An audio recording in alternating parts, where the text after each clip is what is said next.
Any public comments today? No. All right, we'll close the public comment section. We'll now move on to the minutes, consideration of and action of the minutes of October 15th, 2025 meeting. Any corrections? We have a motion to approve the minutes. Motion to approve, second. Second. All in favor? Aye. Opposed? Aye. That's approved. Aye. We'll now move on to the public hearing. Receive and hear all persons desiring to be heard on the performance agreement between Sugarland 4B Corporation and the Denani Private Equity Group. Jonathan will take us through it. Howdy, Sugarland 4B Board of Directors. Good to see you. Today I have a performance agreement for your review and approval between the city and Denani Private Equity Group for the property at First Colony Commons. A little bit of background before I start. You Board of Directors approved resolution number 4BR 2509 adopting our retail refresh grant last month. And Denani Private Equity Group actually applied with a proposed performance improvement project last month as well. We actually got lunch with them in January of this year to discuss a potential project, and they applied last month. And we reviewed this application with the Economic Development Committee. That's a committee of 3 city council members last month as well. Before I go into the application, I wanted to go into some background as to a little background as to what incremental reinvestment looks like for the city and the range of what that could look like for our shopping centers. Especially after hearing some feedback from the Economic Development Committee about this project. Here you have the life cycle of a city. We've shown this to multiple times, right? And you know, for redevelopment, this path of redevelopment for our city, it's going to look like the renovation and redevelopment of retail to new uses and other uses, as well as the rehabilitation and transformation of infrastructure, right? But these are very big statements in the land use plan, and what reinvestment and redevelopment looks in different areas of the city might look a little different. And I have 3 case studies of 3 different examples of different commercial center improvement projects that have incrementally developed over time. One of our most famous examples is Sugarland Town Square. It's one of our first public-private partnerships that happened in the early 2000s. And our TERSs and our 4A and 4B corporations have a deep history in supporting this development. You know, we built a lot of and supported a lot of that original infrastructure, the conference center, and the property has constantly evolved since it was built. You have a lot of incremental growth and change that has happened since the original development. You have facade changes, placemaking, a lot of new tenants improvements, and the city has supported this through our TERSs and EDCs as well. And so my main point on this slide is that evolution happens incrementally, right? Our city will change over time, and it's sometimes for the better. And the previous owner in 2013, or since 2013, the previous owner, Lionstone, I have a figure here, had invested at least or about 70 million in improvements to the storefronts, public spaces, office tenant attraction and retention, but that all didn't happen in 1 year. It happened over at least a decade. Case example number 2 here pictured, I have the shops at Williams Trace. This is owned by an REIT named Whitestone REIT. Over the past few years, 2020 to now, they made a lot of incremental improvements to their centers as well, and some intentional choices about what tenants they chose to allow into their center. And so those small choices have really made a big difference, especially in this previously cold spot in the center. We have a good working relationship with them, and you know, they actually they have come to us with some interest in doing a full facade improvement to this entire center. Which is great. You can see some of the incremental change here. You know, the former Luby's is now has this volcano hot pot and barbecue, and they did a pretty comprehensive facade improvement there. They want to do it for the rest of the center, but they were also very intentional in choosing their tenants.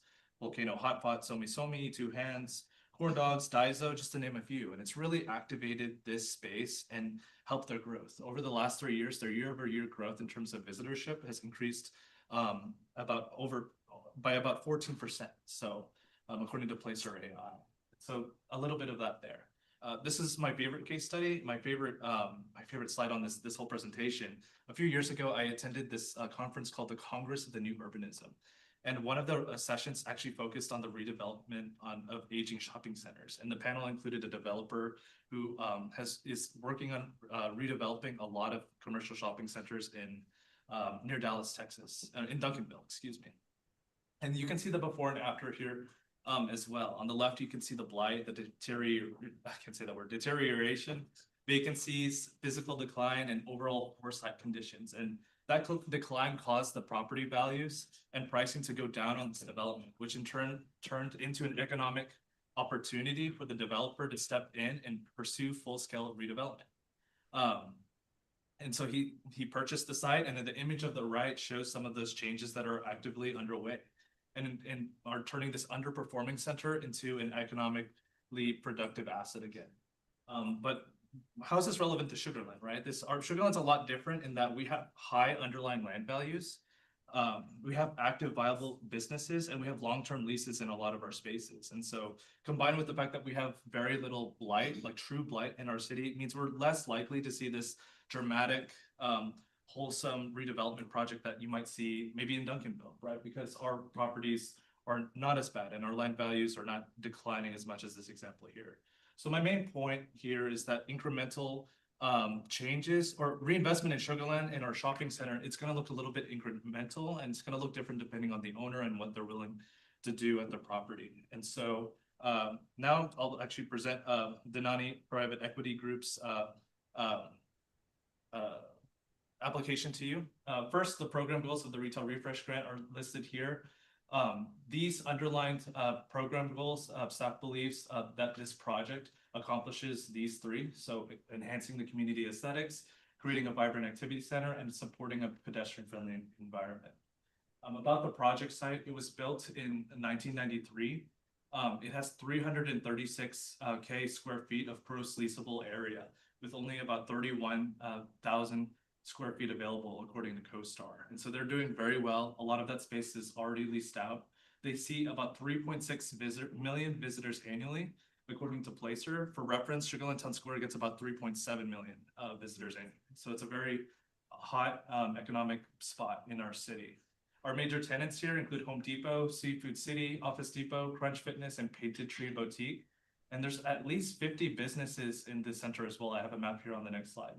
And finally, this is a designated neighborhood these land use plan. So this is one of those areas in the land use plan that's designated for future redevelopment and reinvestment. And one last point that I didn't include in the slide here, this is a very economically performing area of our city. Annually, about 2 million in sales tax revenue comes to the city per year for this entire neighborhood activity center, according to our data. And here's a map of the whole property, and you can see all the tenants there. Not a lot of vacancies. A very well-performing center. It's about 30 acres as well. Town Square is about 31 or 32 acres, so very similar in size. Now for the proposed project. The proposed improvements include new lighting across the center at a cost of $238K, with 174 pole-mounted exterior lights, which will be removed and replaced with high-performance LED fixtures, along with 65 wall fixtures being removed and upgraded to LED units. And so you can see the pole-mounted exterior lights here on the top image, and then the wall fixtures that need to be upgraded here on the bottom. They would also like to do a pressure washing and soft washing of the whole property, including sidewalks, building, and the parking lot, as well as a parking lot restriping.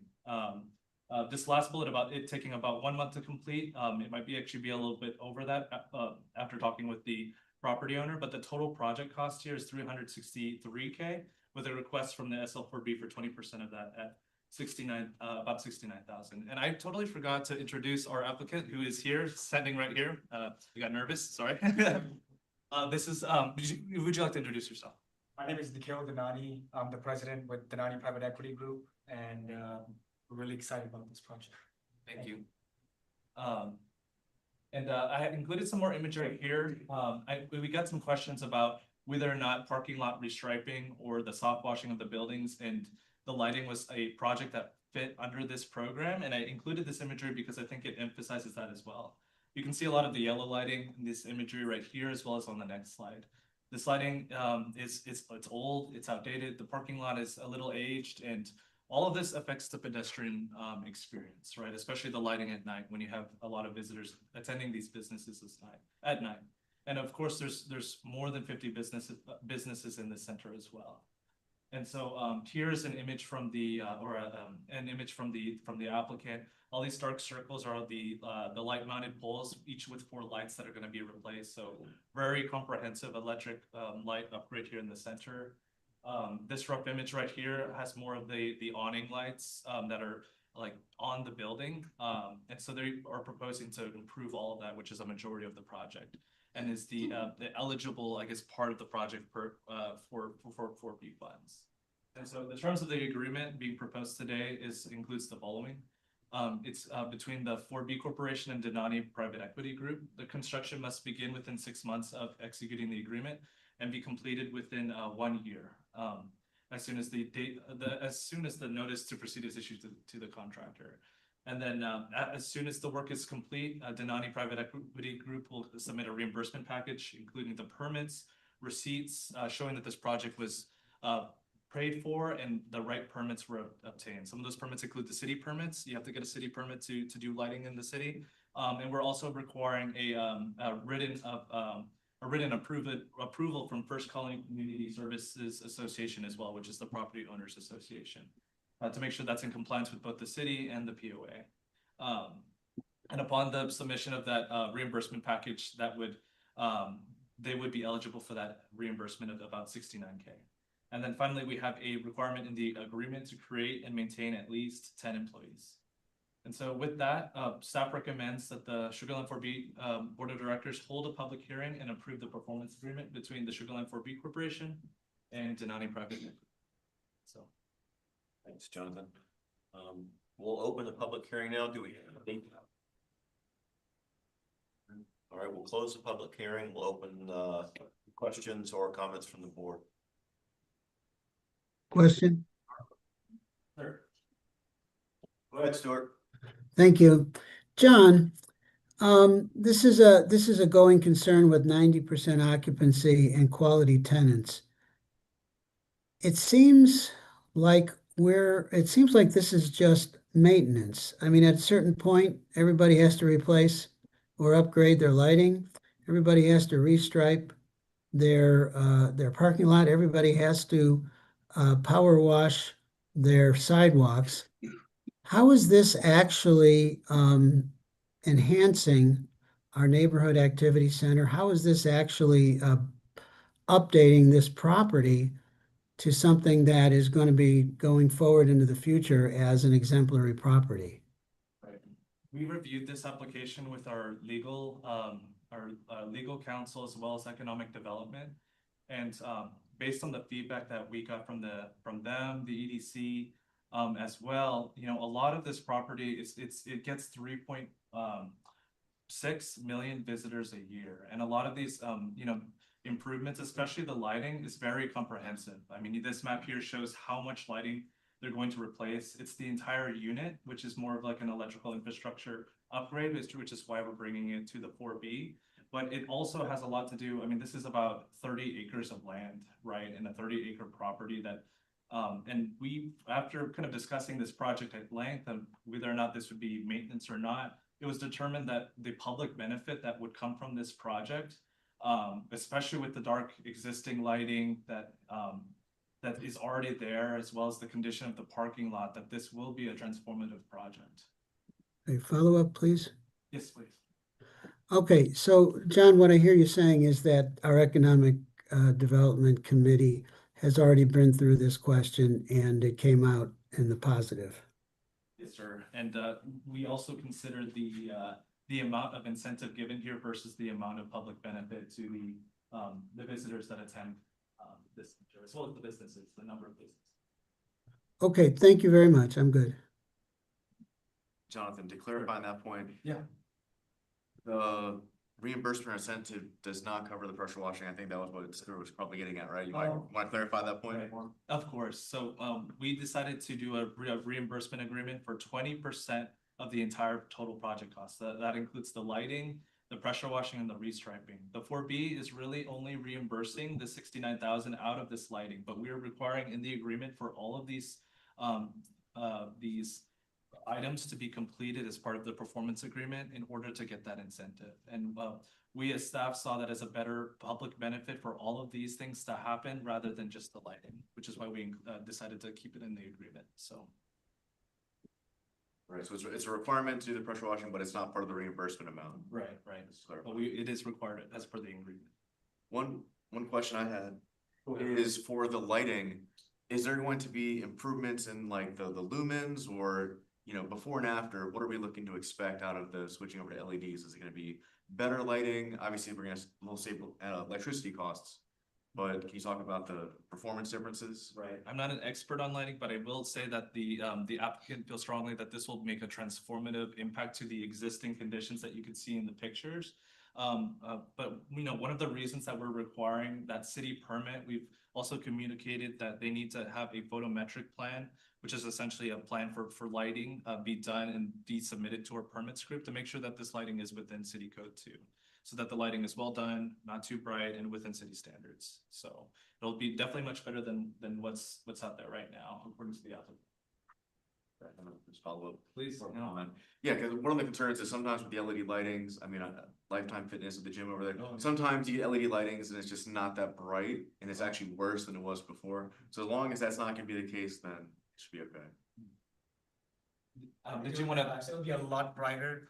Each head, some of the heads are two, some of them, we're gonna add additional heads to make sure it's even more brighter than that. And I don't know, I mean, we're gonna submit the specs, but these are yellow lights. Our plan is to do white LED lights. And very similarly, we have a property right outside of Sugar Land called the Fountains, Stafford. And if you drive by it, and if you look at those lights, that is our goal, white LED lights.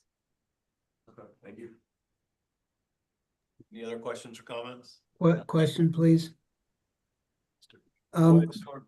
and we've already made certain that we don't have any light infiltration in the residential neighborhoods. We've already measured that.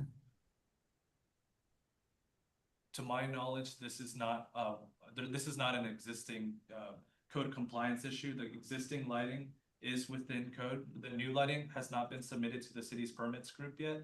But keep in mind that in order for Denani Group to get reimbursed, they will need to submit that city permit as well as the POA written approval in order to get that reimbursement, which will require review from both parties, so. Thank you very much. Yeah, I was just gonna comment that going to LED lighting, one, you're gonna save energy and it does enhance the security around the system. I mean, I work for CenterPoint, so I've seen something. So I think it's a good idea. There's opportunities to, I think, make it brighter. And the work where that center sits, it's quite a ways away from residential, so hopefully it wouldn't impact that. So I support it. Any other comments? We have a motion to approve. Motion. Second. All in favor? All right. Aye. Opposed?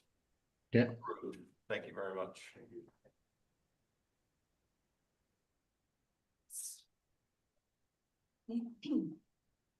We will move on to item 6A, consideration and action of the marketing sponsorship agreement between the Sugar Land 4B Corporation and Sugar Land Town Square Property Owners Association. Emily, lead us through it. Good evening, directors.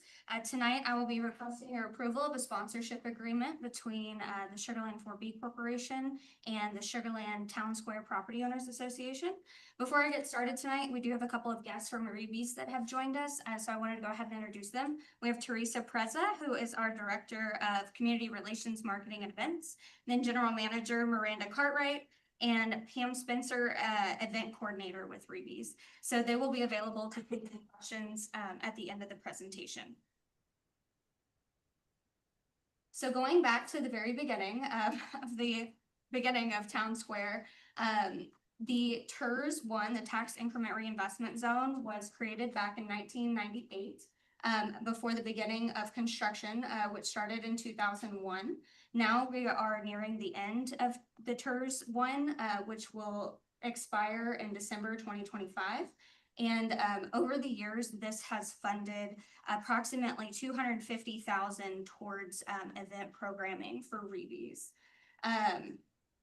Reeby's, as the the plaza administrator. Back in 2004, the city designated Project Property Management Company as the plaza administrator, which manages the plaza events. So really their role is to safeguard the city hall's front porch, as we call it. And with that, they do all the property management, events, programming, etc. So here is a quick snapshot of how the TERS funding has been integrated into the event programming. As I mentioned, about 250,000 was allocated on average each year, and then in past years, there's actually been an increase in that. But it's really been a team approach, and the way that they funded their programs. The TERS one put 250 towards it. The Sugar Land Town Square Public Property Owners Association matched that, which was fees paid by tenants that went towards that, and then other sponsorships and outside groups contributed to that as well. So with the ending of the TERS, we've had that in mind for a while and have been looking at ways to continue to support their programming with that coming to an end. So taking a look at the reach beyond Sugar Land, this is their digital traffic that they see with organic searches. When you search Sugar Land, one of the first things that comes up is Sugar Land Town Square. And you can see these blue sort of heat map where people are searching and coming in from. And then it's also important to recognize that they have a real spending power, the people that are coming to events in Sugar Land. 23% of visitors have a household income of over 200,000. And then, as you know, back in 2023, we commissioned a study by Urban 3 to see which parts of the city were generating the most sales tax and property tax on a per acre basis. And that's why we refer to Town Square as our Purple Mountain. As you can see, Sugar Land Town Square outperforms every other area in the city by a wide margin.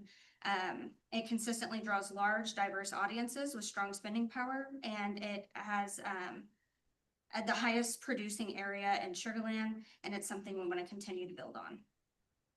Looking out even further of how it compares on a county level, it only makes up 3% of the property in Fort Bend County, but it actually has 15% of the county's property tax. So it has a very wide footprint for such a small area. And then looking at their role as a administrator of Town Square, when we talk about their role in Town Square, it really comes down to what they deliver for Sugar Land. It drives retail foot traffic and sales, builds pride and a strong sense of place, and attracts not just residents, but people from across the region. And that's why it's referred to as the beating heart of Sugar Land. It's a true regional draw, bringing in more than 4,000 visitors a year, with nearly 200,000 hours spent in the plaza alone. And that matters because the plaza's whole purpose is to support our businesses, showcase the city, and ultimately deliver a strong return on public investment. So with that, we are requesting a $250,000 sponsorship agreement to support Reeby's events programming. And these events will drive traffic, support our retailers, and keep Sugar Land Town Square active. Reeby's is focused on high impact events, so that being markets that highlight local makers and draw new visitors, tribute concerts that energize evenings and support food and beverage tenants, sip and strolls that blend shopping, music, and food to reintroduce Town Square to the broader region. And then with this funding, Reeby's can deliver 24 programmed event days, which is an approximately 50% reduction in events from what the TERS has been funding. And then this will keep Town Square vibrant and continue generating the foot traffic our businesses rely on. Again, this has been through EDC, the Economic Development Committee, and they had presented us with a couple of different options. One was a full funding option, which would fund the full 49 event days.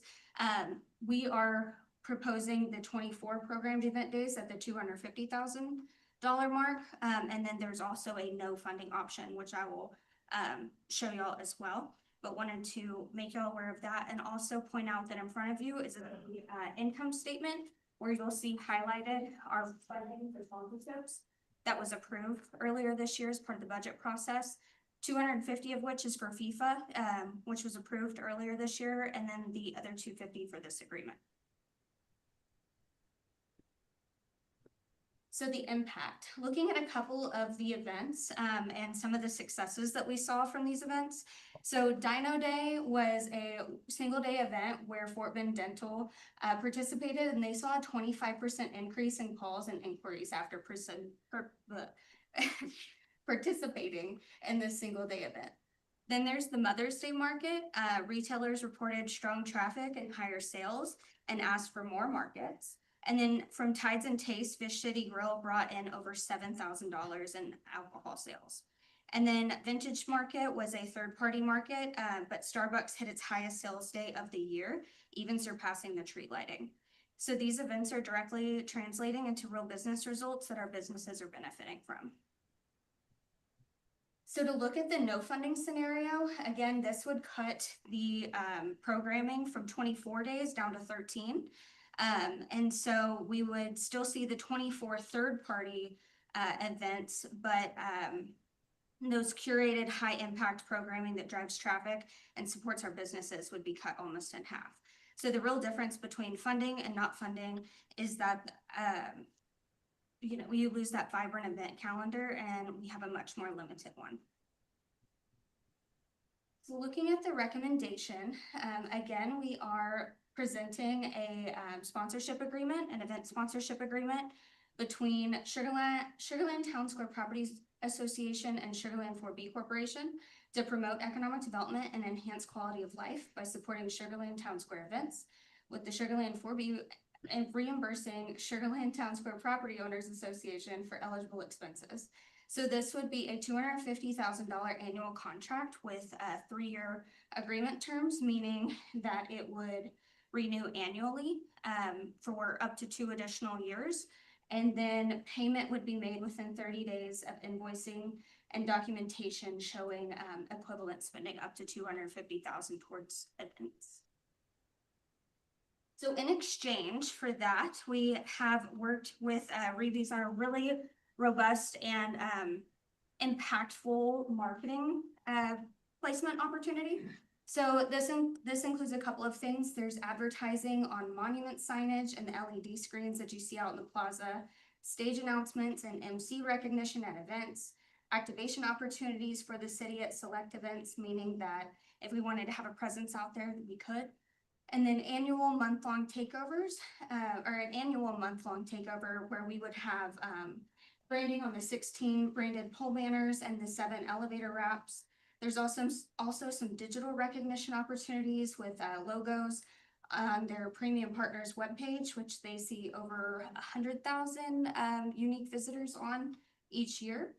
And then acknowledgement on event listings, monthly e-newsletter features with the city's information hyperlinked. And then media and PR opportunities. This one I'm really excited about. Basically a business owner spotlight series where we would have at least 6 co-branded installments a year.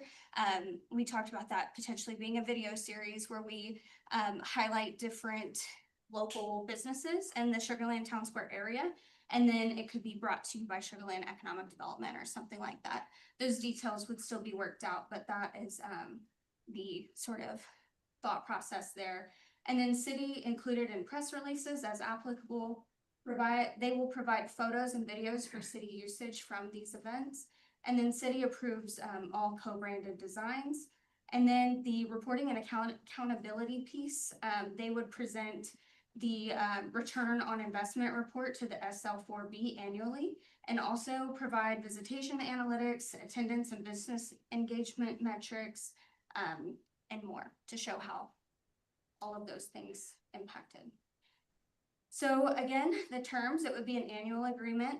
This one, if approved today, would be effective through September 30th, 2026, and automatically renew each year for up to 2 additional years, unless notice of non-renewal by either party, or if funding is not approved that upcoming year. Termination, either party may terminate within 60 days, or with a 60 days notice. Termination also for a breach. If that breach is not mediated within or remediated within 60 days, and then repayment required if deliverables or spending are not met.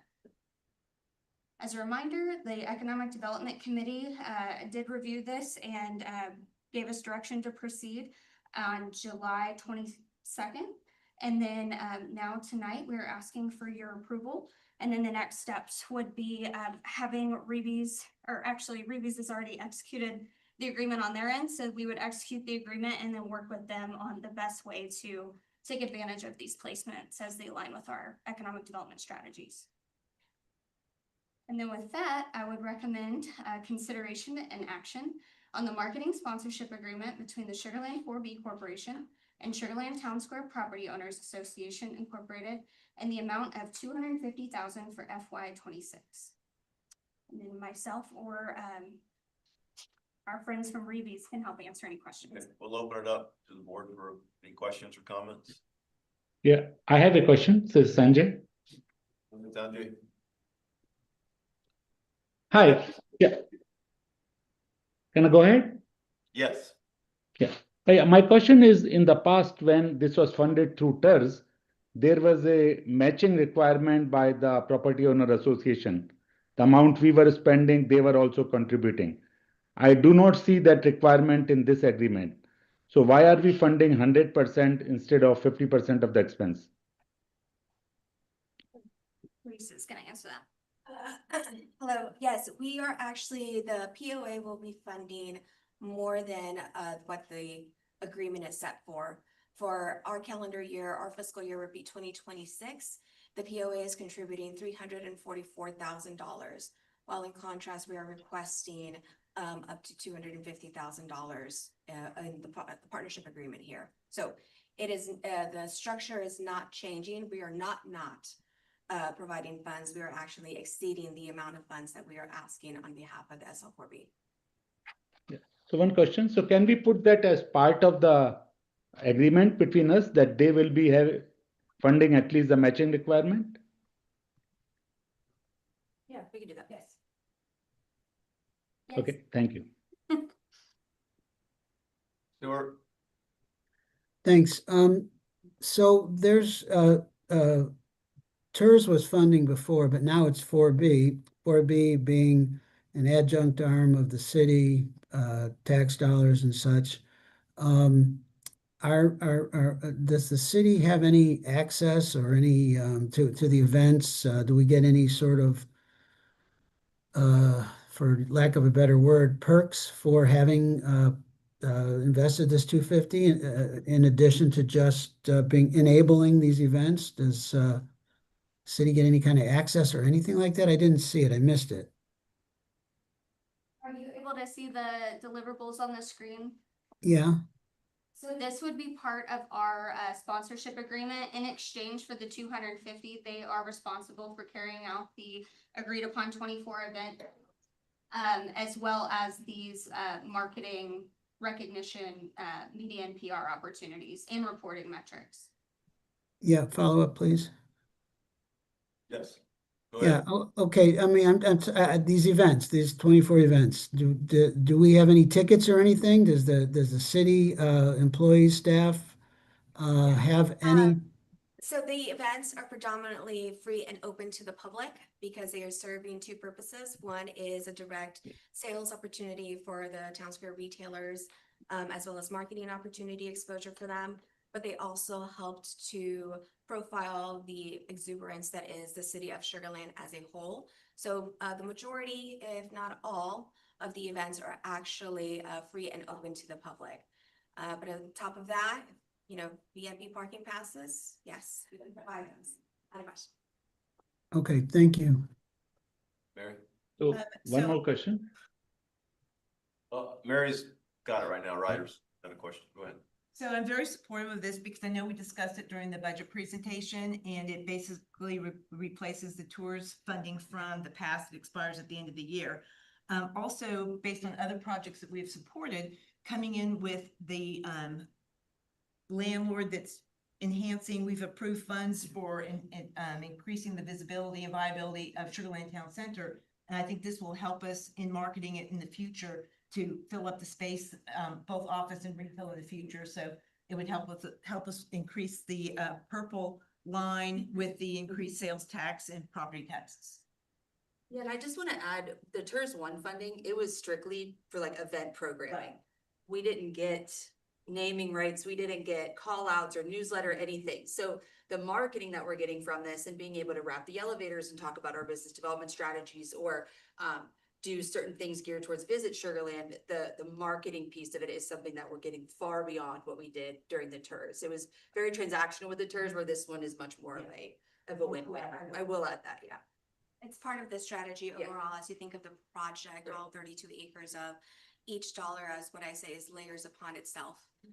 To be able to maximize and climb that purple mountain, as you mentioned earlier, as part of the strategy overall. And this agreement specifically, to echo what Jessica had said, is in the past, it was just purely for the execution of the events, and that still exists, but with the added benefit of all of the marketing deliverables specifically for the Office of Economic Development. So not only does it propel the brand of the Office of Economic Development within the property here, but it also helps it propel it to a regional audience as well, which is part of the office's strategic marketing strategy. Thank you. Sanjay, do you have a question? Yeah, no, so my question is, maybe I missed it. This must be part of the budget which we approved for 2026. Can you It was- confirm that? Yes, it was part of the budget that was approved, in the sponsorship line item. I apologize, you do not have this income statement in front of you. But there is a line showing that sponsorships were put in for 500,000. Half of which was for the FIFA sponsorship that was approved earlier this year, and then the other 250,000 for as a placeholder for this agreement. Okay, thank you. Go ahead, Steve. How is ROE or ROI measured? I was gonna ask that, so. Okay. So historically, it has been based on the attendance numbers that we ultimately get. But in reality, based on the funding source, it's going to be in the opportunity twofold. One, the sales opportunity directly to the businesses. So every concert that you see, every Mother's Day market, the holiday market, we have every single one of our retailers we give them the opportunity to participate. A lot of them take advantage of those opportunities, and they actually see a direct ROI. The more of those that we see, the better off we're gonna. That's a measurement of success. The second, and this is a little bit less indirect, more indirect, is actually the marketing exposure opportunity. A lot of the town square retailers don't have a full marketing team behind them. But when we do a concert, like a tribute concert series, and it's brought to you by, let's say, House of Blooms, then all the marketing elements that go along with that specific concert allows them to have greater brand exposure, from announcements on the stage to some of the collateral that you see that we program the event. So it goes directly back into the to support the retailers that we have on property. And what we would hope to see on that ROI for the marketing is that the earned media and the clicks and the shares and the impressions should exceed what we've put in. 250. Right, and so, and if it doesn't, right, we would relook and see maybe if there's things we can tweak. But the goal would be that the earned media that we're getting from this and the reach is far beyond what we're putting in. Yeah. And then of course, Specifically through the office. of course, there's always the quality of life aspect as well, and the economic impact aspect. It's definitely a major draw of tourists to come to these areas, and then the businesses that are already here, they expect that from Town Square now. That was one of the perks from working here. So I do think that there's that quality of life aspect that our residents want to continue to see as well. It's just not the 1/4% tax increase from the sales generated from, okay. All right, any other questions? Yeah. Robert? So I know we talked about this during the budget, but what is the ultimate long-term strategy here? Are we gonna continue funding this out of the 4B for a while? Are we supposed to be weighing this down at some point, or what are we thinking as a group here? I know we roughly touched upon it. Cause right now it looks like the agreement is for 250K for 3 years. And do you wanna pull up the slide from when it was in TERS? Yeah. So just a background on the TERS, because I oversaw those. it was written in the agreement that they would get basically like a minimum of 250, and they were always able to ask for more. They just never did until FY 23. So some of the money that was in the remaining fund balance or what have you started to go to that, and they started to enhance some of the events that spanned far beyond the plaza. When that started to happen, and Reeves also started to survey their tenants, there were a lot of events that we had been doing in the plaza that were not serving our tenants, that was actually taking business from our tenants. You know, they would bring food and beverage to the plaza and not spend it in the stores. And so once they really started to look into the benefit to the retailers, they restructured. And so that's why some of the decreases in events is a strategic move, because they weren't really serving anything. There are some events we should just do for quality of life, like the music, the concert tributes, things like that. But there were some things that were truly, people were just sitting in the plaza and not leaving, and our stores were empty, and that's definitely not what we wanted. And so this was all, we have looked at that the past few years, and that's kind of what got here. I would say long-term, it's gonna be a bigger discussion just with council. There's been many conversations over the years of events in general and how those happen in the school or in the city, how they're funded. We knew the answer. We did not think the answer was to stop doing events in Town Square because it has been such a staple for 25 years. But I think that's up for more discussion on what it looks like long-term. And contractually, it gets reevaluated every year. Every year, Right, yep, yeah. every year. It gives us 3 years to figure it out. And if funding is not approved or there's an issue, then it's not, we will. It'd be nice to see the ROI from the last year, but the way I'm viewing this is the ROI is the only important thing. Seems more like we're paying for event programming, which we want to continue, obviously, at Town Center. And then the marketing and sales bumps are just nice, you know, secondary benefits. That we currently don't have. No, we do not. Now, in terms of events, is a New Year's party, I know a lot of constituents talk about that. Is a New Year's event something that we could put into that programming? lot of, Not at that number, interest in it. not at that number, but you know, it's been an ongoing, I'm very happy to hear, this conversation is actually happening within the city. I was part of the original team that actually started the New Year's Eve programming way back when. We are open, we are happy, we would love the opportunity to really, strategize as to how we can make that financially, well, not successful, but actually happen. We've had preliminary conversations with the hotel. We've had just coffee conversations, I guess you can say, with staff. It is something that we do see a benefit of. I think the biggest concern, and I might be speaking out of term here, but the biggest concern that was had when the event ceased to exist was because it was so popular. And so it became a safety concern positioning it. And the resources that were going to be needed in order to turn it around and make it safe for the general public were too great at the time to consider. And therefore the programs is, you know, it was one of the variables that determined that the program needed to end. Now, that being said, we do also hear what it is that you are hearing as well, which is it was a fantastic event. We looked forward to it. It brought direct ROI into the Marriott. It sold out every single one of our restaurants with an RSVP reservation only, and allowed opportunity for exposure for the property as a whole. And when you have then at the time, Mayor Sylvester Turner telling the entire 4th largest city in the nation to come down to Sugar Land, I mean, you got the media impressions that you needed. But it does need a little bit more of a robust conversation with multiple partners, including the city, ourselves, and some of our other partners. Yeah, we'd have to look at additional. This year, This This year. 6 weeks, I cannot fill that out. Yeah, but it is something that potentially if we start the conversations early enough in 2026. We're just gonna have to look at site security, potential ticketing. We have to look at how we can control it, because before, to Teresa's point, it would get gridlocked, which is nice for sales tax, but not for safety and execution, right? So we just have to have bigger conversations with police and fire and make sure everybody's on the same page about how this could work, traffic. But we can look into that. We could definitely talk about that more. We can't do it this year, though. I'm sorry. It's too soon. Sometimes the DJ sets up out there on his own, so you. That is true. But yeah, we can look into it for future years, so for sure. Any other questions? Motion to approve. I actually have a recommendation on the form of the motion. I heard that you wanted to add some language in addition to what's already been negotiated. So I recommend that it be a motion to approve the agreement with language added requiring the SLT SPO to match the 4B spend. So moved. Second? Second. All right, all in favor? Aye. Aye. Opposed? All right, motion approved. Thank you. Thank you. All right, we'll move on to the director's report.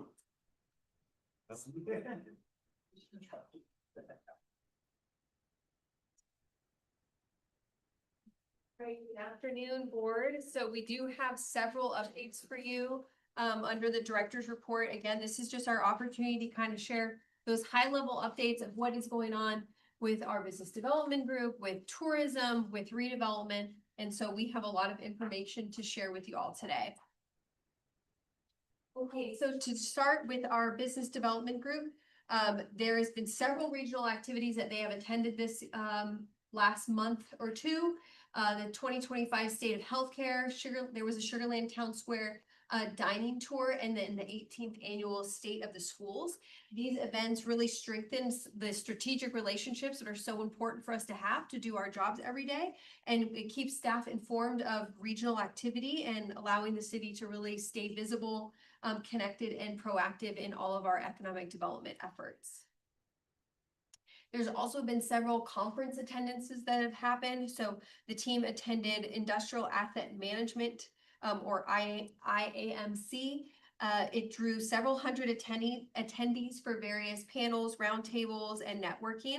And talking about today's commercial real estate market was the focus. Colby also attended the Economix, which brought together more than 24 site selectors to talk about current market trends, showcase our communities. These relationships with site selectors are very important in terms of our business attraction ability. So being able to have those relationships with them so that when they have projects that come across their desk and it fits for a community and they know about us, Sugar Land, they know that they can give us a call and we can start those conversations. The Plug and Play Summit is also happening right now. So Elizabeth and Colby are off to the Plug and Play Summit, and there's going to be sessions on emerging technologies, market trends, and also joining them is Jay Neal from the University of Houston at Sugar Land. So tourism had several updates. They have been very busy this month. The Enhancing Skills for Life had their annual Skills for Life program in Sugar Land for the first time in many years, so bringing them back here. They hosted over 110 individuals that are living without both arms or all 4 limbs. And this was the largest attendance that they've ever had. The group picked up almost 200 more guest rooms than they were originally contracted for the event, and which generated over $200,000 in economic impact for this event here at the Houston or at the Marriott here. And then the Texas Association of School Psychologists. I know previously we've talked a lot here about different conferences for different state or Texas professional groups. And so here is another one of the Texas Association of School Psychologists. And they brought over 400 attendees, picked up over 330 guest rooms, and generated an economic impact of $150,000 by having them here for their conference. Continuing with our tourism group, they hosted a fam tour with Cosmo Cool Concepts, and they're the longest standing destination management company in Houston.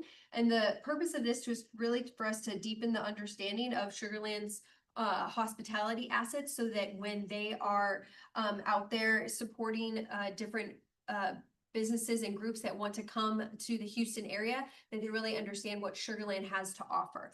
And so this experience has equipped their team to really confidently sell Sugar Land and accurately represent all the different offerings that we have here to have different groups come in.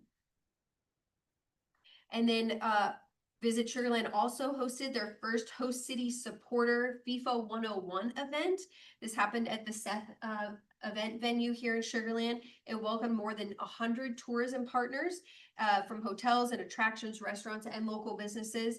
And the attendees were able to gain a clearer understanding of the 2026 World Cup and what upcoming opportunities there will be for us as being a Host City supporter. And then tourism received an award, the Convention South Readers' Choice Award. There was we were one of only 71 recipients in Texas and 502 across the 16-state region that we were able to get this recognition. So congratulations to the Visit Sugar Land team. And then for redevelopment, it's been big with the Imperial project. So we had, on the next slide, I'm going to talk about the Imperial visioning that we had take place 2 weeks ago. But you know, we were going to have this intense visioning workshop, and the focus was on making sure that we got the word out as much as possible to have attendance there, and really promoted that. And so there was a multi-pronged approach, and for all of the promotion that was done, there was 136,000 impressions that we had paid ads for. You can see it there. We did that on community impact to really let the community know about this opportunity and for them to come out and participate. 2.4 million was our reach for the earned media. Thousands of views on social media. We had 10+ engagement events, and then we also did yard signs and banners. So you've seen in neighborhoods surrounding Imperial, a lot of people had their yard signs up that were promoting that the visioning workshops were coming up. And then we had the visioning workshops November 3rd through the 6th. We had 360 participants. We also then asked them to complete a survey after, and we got 60 survey responses. Overall, like the feedback has just been overwhelmingly positive in terms of the workshop, the format. People really liked that there was multiple opportunities for them to be able to pop in, give their input, to talk through different ideas. And so some of that positive feedback is highlighted there on the screen. Thankful the public was invited to share opinions. It was a wonderful way to get residents involved and to generate terrific ideas. So a lot of great feedback that came out of this visioning workshop. And then some of those next steps I'll just briefly mention is that we are expected to get the a draft deliverable from the consultant at the end of December. We will do our staff review, and then the next steps would be bringing that forward to City Council for a workshop of that draft deliverable before we finalize it. The important piece of it is that we're really looking to come out of it with a solid vision and goals for this project, so that when we go into our procurement process for a master developer early next year, that we can clearly articulate the question of what does the city want when we're looking for that partner, that long-term partner. So with that, I'll just continue to remind us to follow us on LinkedIn. There's a lot of information up there. There's a lot of project highlights, news. We got another recognition today, I think top 7, number 7 or something like that in terms of Texas City that you would want to be in. So please follow us so that you can always stay up to date on everything that's going on. And with that, thank you. Thank you, Deb. Motion to adjourn the meeting. So moved. Second. All in favor? Thank you, everybody. Meeting adjourned.